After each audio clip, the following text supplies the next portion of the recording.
आतापर्यंत मी अनेक तरुणांशी बोललो आहे प्री मॅच्युअर इजॅक्युलेशन म्हणजे शीघ्रपतन या समस्येवरती, ज्यांचं वय 20 ते 35च्या दरम्यान आहे, ज्यांना कसल्याही प्रकारचा आजार नाही, बीपी नाही, शुगर नाही, काही तर 1 ते 2 तासाची जिम मारतात, काही 4-4 किलोमीटर रनिंग करतात, इतके ती फिजिकली फिट आहेत, परंतु त्यांना प्री मॅच्युअर इजॅक्युलेशन होते. का होते?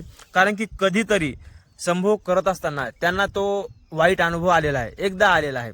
त्याच्यानंतर जेव्हा ते दुसऱ्यांदा करायला जातात तेव्हा त्यांना ती मागची आठवण येते, म्हणजे त्यांचा कॉन्फिडन्स लो होतो. कॉन्फिडन्स लो झाला म्हणजे परफॉर्मन्स अँझायटी येते.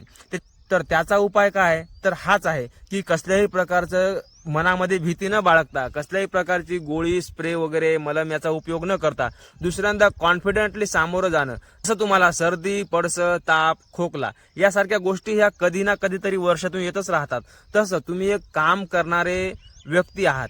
त्यामुळे कधीतरी महिन्यातून तुमच्या कामाच्या ताणतणावामुळं किंवा चुकीच्या प्रकारचा डाएट घेतल्यामुळं, कधीतरी झोप न मिळाल्यामुळं, एखाद्या कारणास्तव शरीरामध्ये काहीतरी डिफेक्ट असल्यामुळं, मन वगैरे शांत नसल्यामुळे प्री मॅच्युअर इजॅक्युलेशन होऊ शकते. त्यामुळे त्याला घाबरू नये आणि एकदा झालं म्हणजे परत परत तसंच होईल हे मनातून काढून टाकावं आणि कॉन्फिडेंटली त्याला सामोरं जा, शांत राहा, रिलॅक्स व्हा, त्यासाठी अत्यावश्यक त्या उपाययोजना करा आणि मग बघा हा प्रॉब्लेम इझिली सॉल्व्ह होतो. काही 5-5 वर्षापासून त्या गोष्टीने परेशान आहेत, कोणी त्यांना योग्य ते मार्गदर्शनच करत नाहीये.